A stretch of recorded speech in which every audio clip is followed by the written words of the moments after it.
มึงเออสำเนียงฮอร์อ้าวสวัสดีทุกคนครับไก่รอต้อเชียหมกทอดกุ๊กไก่นะกลึงเชียเปิงก็รอกแก่นะก็หลานับไหนๆเราได้ตัวมันเน่านะรายบอกฮดงบอกฮดงกลายเหมือนนะแต่ตอนที่ฮานาเก่ากับพุยนะวันนี้ก็มากินข้าวด้วยกันครับเหมือนเดิมเลยครับน้ำพริกปลาต้มอีกแล้วครับแล้วก็มีตำลึงนะครับมีลูกขนุนนะอ่อนๆครับที่สวนนี่แหละแล้วก็อันนี้เหมือนเดิมครับมันเยอะที่สวนโอเคมากินด้วยกันเลยครับอันนี้มีผัดดอกกระหล่ำด้วยนะครับใส่ไข่ครับมาใกล้นุกเล็กวิชีที่ปอมาเร่มเราแต่เนาะพายเดอร์ไหลเดอร์แชร์กับหมูหมูต้านะเลยเปลืองซัมฮอดก็เอาตั้งเกาหนกได้นะฝากกดไลค์กดแชร์ด้วยนะครับเพื่อนๆมาเลยครับเสร็จแล้วก็ลุยเลยครับกล่ะเต่าโนเฉยๆแล้วเปิงเต่าก็รอกแก่นะกล่ะหมูหนาวก็ตีเพียวโม่เราได้เพียวngười taไม่ใจดอกจนเหลือดอกก็ได้ไหนนะไงโม่พวกหมูหนาวก็ตีเสียในกับรอกแก่เราได้กล่ะเสียๆแล้วกล่ะพาวินงขยำข้าวเลยครับคลุกให้เข้ากันนะครับแก่เราได้กล่ะหมูมางานตุ๊ดเต๋อกันนะกระต่ออย่างนี้งานกระต่อดีดมีหมูหนาวก็นั่งโจหาตาหน่อยนะขดงอะไรลักล่ะ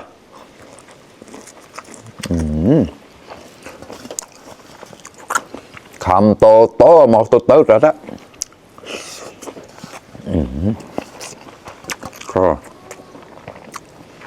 ตัวมะนาวแล้วละ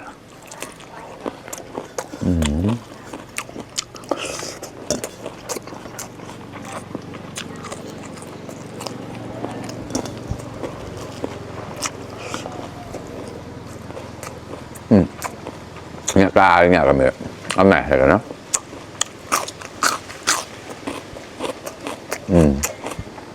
ก็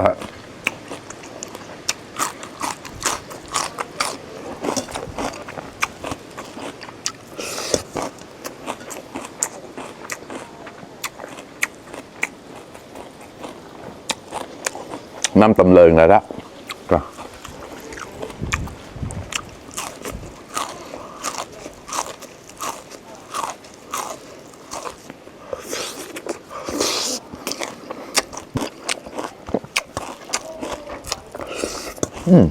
ดาดมาครับหวานครับเนื้อราย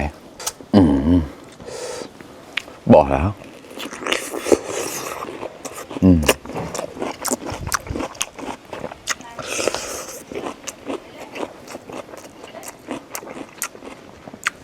ลง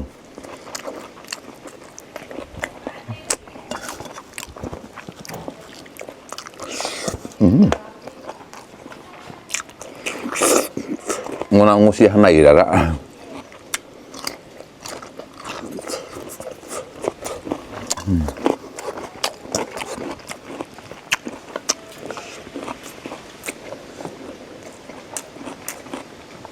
ลงแล้ว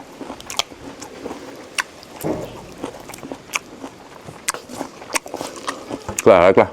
ขำโตหมอกโตตามเราละ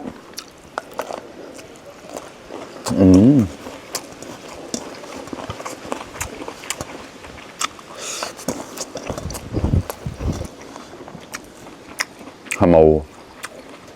ลูกสมอครับ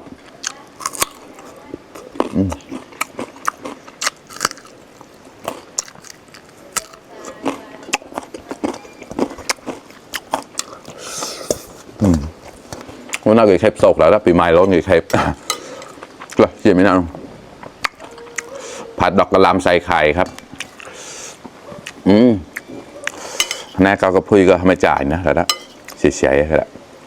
เชื่อข้อมันนะไม่จ่ายก็มีก้ากระพุ้ยก็มีก้ากระพุ้ยก็ได้ต่อมังผู้เผาซะไม่จ่ายก็ได้ไหลปลาดาวนั่นเลยเสียได้กรอบมาค่ะกรอบ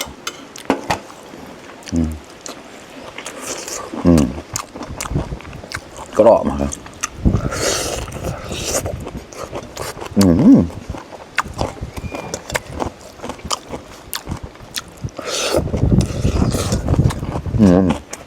อร่อยมาก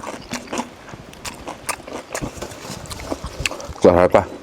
คำโตหมอกโตแล้วตามนุ่ง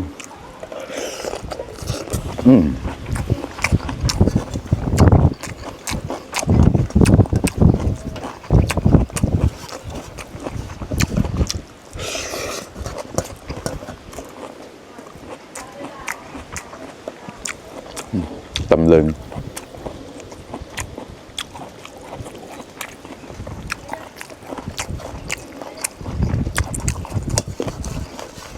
ก็แล้วก็คำโตโตบอกตุ๊ดตุ๊ด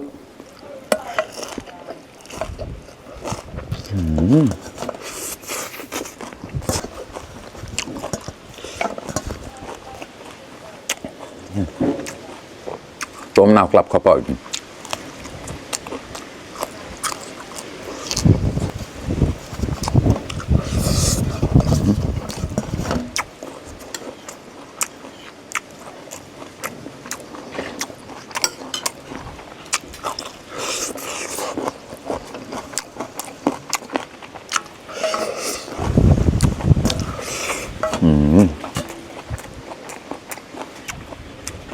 ข้อแล้วนะ